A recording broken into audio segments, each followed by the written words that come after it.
Here's me like 3 or 4 golden champions. My dad used to box in the Navy back in World War II.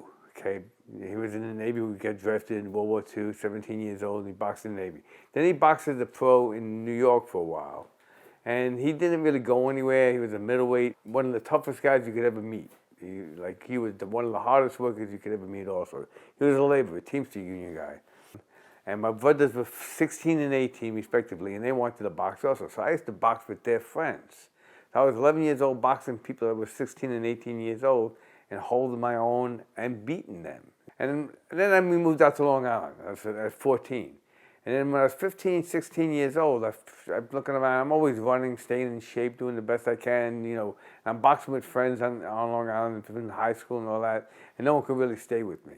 And I'm only like at that time like 112 pounds. And I'm boxing guys at 160. They still can't stay with me because I had fast hands and great leg movement to the day I lost my leg. I find the gym in Brentwood, and Joe Maselli starts training me there. Joe Maselli and Gene Moore. Yeah. And I'm moving along and all that.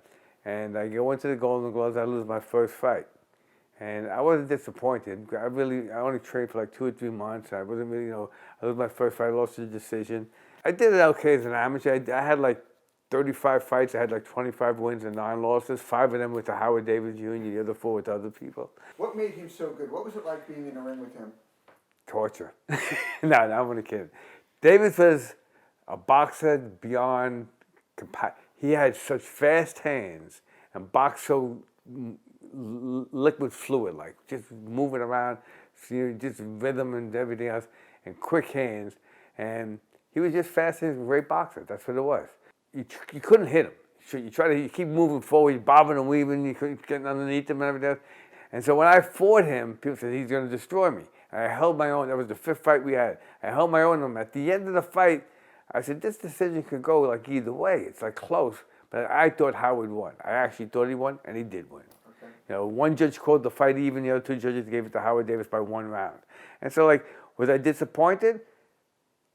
Not in the decision, because I felt the decision was right.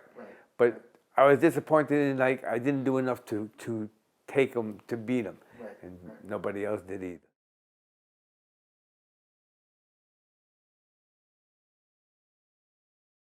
Me and there's another guy that used to box on Long Island that sold a lot of tickets. One of them was John Capobianco. The other one was Bobby Cassidy. I don't know if you ever heard of these guys.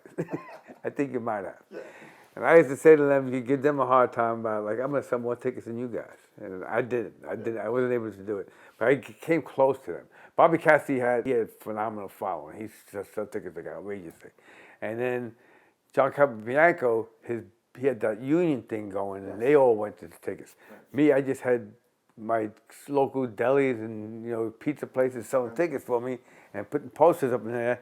And I used to sell like 100, 125 tickets, for the arena, which is really abnormal for a guy who was fighting preliminary fights. But they came to see me because now I'm bragging, which I usually don't do. I used to always give people when they came to see me fight 100%. And people say to me, "How do you do this? Like you're outside the ring, you're like such an easygoing guy. Nothing bothers you, and everything else, and all this other stuff." I said, "There's things that bother me. What bothers you?" They tell me. I said, "When someone tells me nothing bothers me, that bothers me." I said, "I'm only kidding." so they go to me. Yeah, but the way you're in that ring, you look like you're gonna kill somebody. I said, "Well, that's what I'm supposed to do." And you don't feel like they can hurt you either. And I said, but that's why I've trained, I train to move, bob and weave, stay out of the way of the punches, whatever. If I do get hit, I just try to counter the guy to get hit in back. Yeah. And so that's the way it has to be. I used to tell people, in the ring, I would try to kill you. And while I'm doing that, I don't care if I get killed either. I don't want to get killed, but it doesn't bother me if I do get beat. Going to Sunnyside was the place that you develop fighters and they mature into main events and this, that, and the other thing. And the crowds were always there. They were right on top of you. Yeah. And when they got to know who you were, it was phenomenal. I would step out from the dressing room to the ring, and the people would all be standing, clapping, and everything else, and I'd just be waving to them, and everybody saying, "Come on, Paddy, take this guy out, take this guy out." I had a following. And when you have a following, people come to see you fight. Gene Moore, who was my original trainer and then became a Jimmy Glenn, would always tell me, keep your eyes focused, keep walking straight, don't talk to these people, whatever. I said, that's how I am. Believe it or not, it was the same way fighting at the Madison Square Garden. It was the same thing for me. It was fighting at Sunnyside, or fighting at the Long Island Arena, or fighting in the gym in the high school when I was an amateur. It didn't matter. When you stepped out, you have all the people, you just have a bigger crowd. And all you hear is the same, hey, Paddy, you know, like going like that. That's what you hear. It didn't matter to me like where it was. Your dad was the same way. Like, you know, it doesn't matter if we're fighting in Sunnyside, or we're fighting in the Phil Foreman, or fighting in the Madison Square Garden, or fighting on ABC TV. When you get into that ring, it's only you and that person across from you. The crowd don't mean anything. You couldn't get a better person. When Jimmy Glenn used to introduce me to people, he introduces me to people as his son. I would walk into the bar, and this is funny too. Like, you know, I would walk. This is years and years later. My son's born. He was born in '96. So my son might have been like 14 years old. We're going to a Yankee game. So it's like 2010. We get off of Times Square on the train, and we go to Jimmy Glenn's bar, and it's packed, bumping up wall-to-wall people. And I go to the guy behind the bar. But behind the bar, I say, "Was Jimmy here?" He says, "He's here, but he's not seen anybody." Okay, thank you. And I start walking back there. You know, on my crutches. And the guy said, "Where are you going?" I said, "I'm going to see Jimmy." I told you he's not seen anybody. I said, "I'll find out. You don't know who I am." So we go back there, and I get to Jimmy's office where he is in the bar. I don't know if you ever been there. Back in the office. I walk in, and Jimmy gets up and he goes, and his bartender comes in like a minute behind me. He goes, "Jimmy, I told this guy not to come back here. He come back here anyway with whoever this other guy is with him." I said, "Whatever it is." And Jimmy looks at me and goes, "This is my son, Paddy." And the bartender looks at me and then looks at Jimmy and goes, "How could he be your son?" I go, "It's a long story." Jimmy Winters was in with Paddy Flood also. And the only reason why I got separated from Paddy in there was Jimmy Glenn opened his own gym on 42nd Street, Times Square. So we left 14th Street Gym. And we went up there. And then we, you know, I became the star of 42nd Street Gym, me and Mark McPherson. And then one day, I was working out. I felt I really wasn't going anywhere. In 1979, I told Jimmy Glenn, "Jimmy, this fight coming up now, I'm fighting George Ficaris. We have a 140-pound contract. We both weigh in at like 144. I was a fat little lightweight. The fight was called The Draw. And I said, "Jimmy, this is my last fight." He goes, "What do you mean?" I said, "There's something missing. I'll tell you why." And he goes, "I said, something missing. I'm training every day. I'm going to the gym, running every day. I'm doing everything I'm supposed to be doing. But I don't have that desire that I always had to walk through that person in front of me inside the ring. I don't care what happens to me." I said, "So I'm going to just back away from boxing for a while. I got a job as a teamster driving a truck. And I'll see what I'm going to do. I'm only 24 years old. I could take a year off. I could take 6 months off. I could take 2 years off. I'll be young enough to come back if I wanted to." And one day, it was February 19th of 1982. I was driving my truck making deliveries. I was on Montauk Highway in Islip, Bayshore Islip right there. And I was standing behind my truck alone, and a 79-year-old man come back from an eye doctor, slammed into the back of me, which resulted in this. My left leg getting severed, and my right leg almost coming off also.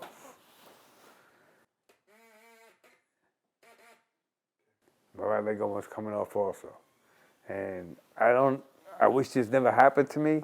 I regret that it never did, but I dealt with it. When they told me, they picked me up in the street and they brought me to one hospital, and then they flew me by helicopter to a second hospital with the possibility of them reattaching my left leg, which they couldn't do because my knee got all crushed in the accident. And then the doctor comes in to tell me that, you know, we have to amputate your leg above the knee. And so I never knew I knew this many 4-letter words. I read him the riot act. And so one of the things I said to them, the first thing I said to the doctor, I said, "When can I go home?" The doctor says, "Oh, you're going to be here for a while." I go, "How long is a while?" "You're going to be here a minimum of 6 months." I said to the doctor, "I ain't staying here no 6 months." The doctor said to me, "Why? Where you going?" I said, "I don't know where I'm going, but I ain't going to be here no 6 months." The doctor said to me, "By the time your right leg heals, that's like 6 weeks, 2 months time. Then we have to teach you how to walk. That's going to be another 2 months, 2 to 3 months. That's 5 or 6 months, like right there, just with that. If everything goes okay. So I said, well, I'm not staying here. I said, I ain't staying here that long. I said, I'm just telling you, I'm going to do everything I can not to do that. People that came to see me that I haven't seen for 15, 20 years of my life, they all came to see me. And I felt so good about that. I might lose it sometimes, I say this, but I couldn't let anybody down. I'm going to walk out of this hospital as soon as I can. I ain't going to stop, and no one's going to stop me from doing it. And then I started progressing to learn how to walk with the prosthetic and crutches. And then they took one crutch away from me, and I walked with one crutch. First I was in parallel bars, then you walk with the crutches. Then you walk with one crutch, then you walk with a cane. Now, a cane they gave to me after I got out of the hospital, and said, you're going to be walking with this cane for the rest of your life. I could do that. I'm fine with that. Yeah. And I learned how to walk. I actually learned how to walk with a cast on my right leg in 63 days after my accident. I walked out of the hospital. And so 63 days after my accident, I walked out of the hospital with a cast on my right leg and the prosthetic and crutches. And like 2 weeks later, I got rid of the crutches, I got rid of the cast while I was in physical therapy. And they told me I'd be walking with the cane for the rest of my life. I said, okay, I can do that. I'm walking with the cane. So while I was in the hospital, 2 people came to see me. A lot of people know who they are. That was Larry Holmes and Don King. And I put Don King on the spot. Don King was promoting the Cooney Holmes fight.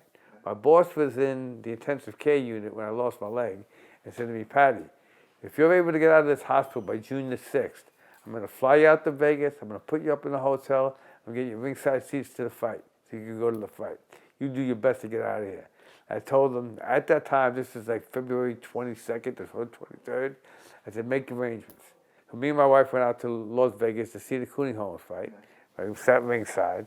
And after the fight, I was invited to the victory party. And this I feel terrible about. At the victory party, I go over to Larry Holmes' table to congratulate him. There's 2 people sitting at the table with him. And he has 2 or 3 bodyguards around him because they didn't even try. I had to fight with the bodyguards to get into this. Congratulate Larry. Larry has 2 people get up from that table, has me and my wife sit down. Me and him drank Blue Nun till like 1 o'clock in the morning. Leave Las Vegas, I go out to California, San Diego to see my father-in-law. That's where he lived in San Diego. Ended up going to Disneyland, me and my wife. And I went on to Disneyland, we're on the buses getting off and on, the rides and all that and everything else. And all of a sudden, I get off the bus on Disneyland and I'm walking towards, whatever ride was going on or whatever.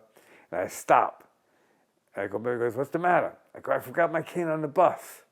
And she goes to me, I'll go get it. She starts running towards the bus. The bus is taking off. I go, Mary, stop. She goes, well, I'm going to get the cane. I said, I don't need it anymore. That's how I stopped using the cane. When I see the thing, I don't use it. I don't ever use one again. Like I said, people came to see me people that knew me from kindergarten and grammar school, through high school, through my boxing days. And I couldn't believe how helpful that they all wanted to help me get out and do the best I can. And so I just said to them, there's only one person that's going to be able to help me. And they looked at me, who's that? I go, that's me, nobody else. Yeah. You guys could do, I appreciate everything you guys want to help me with or whatever, but there's only going to be that one person that's going to be me. And I'm going to have to do this on my own, one step at a time. No pun intended. You tell me about your bike riding. You're an avid bike rider right now? I usually do, on an average day, in between 10 to 20 miles, just on an average day. I usually very rarely do under 10, I very rarely do over 20. Some days I would do 25 to 30. This is how it all started. And we were living on Long Island. And my wife, Christmas Eve, she said, I gotta put all the gifts down under the tree. I go, you want me to help you? She said, I'll do it. I hear all this clanging and banging going on. I said, what the hell are you doing? So I got Patrick a couple of gifts that, I had to put under the tree, and it took me a little while, whatever. So the next day we get up, I go downstairs, I see this bicycle under the tree, next to the tree. And Patrick is there, and he's like 4 years old. And I'm there, and my wife is there, and I go, man, is this bicycle for you? And she goes, no. I look at her and go, man, he can't ride this bicycle till he's like 12 or 14 years old. We can't get him a bicycle like this. It's not for him either. I go, who's it for? She goes, you. I looked down at my legs. I'm on my crutches. I said, how am I going to ride a bicycle? I only got one leg. Because the guy said that back then they had the cage on the pedal. The foot cage. Yeah. He'll put that on the pedal for you. If you cannot ride it, he'll give you your money back and you go home. If you ride it and you like it, you ride away. You go home. Take the bike. So I'll give it a shot. I got on the bicycle. I started riding it. I enjoyed it. I liked it. She got me the bicycle. In '96, we moved to Northern Virginia. I'm a mile and a quarter, a mile and a half away from the Washington Old Dominion rail to trail, 44 miles long, no traffic. I rode that thing every day. I started doing like 2,000 miles a year.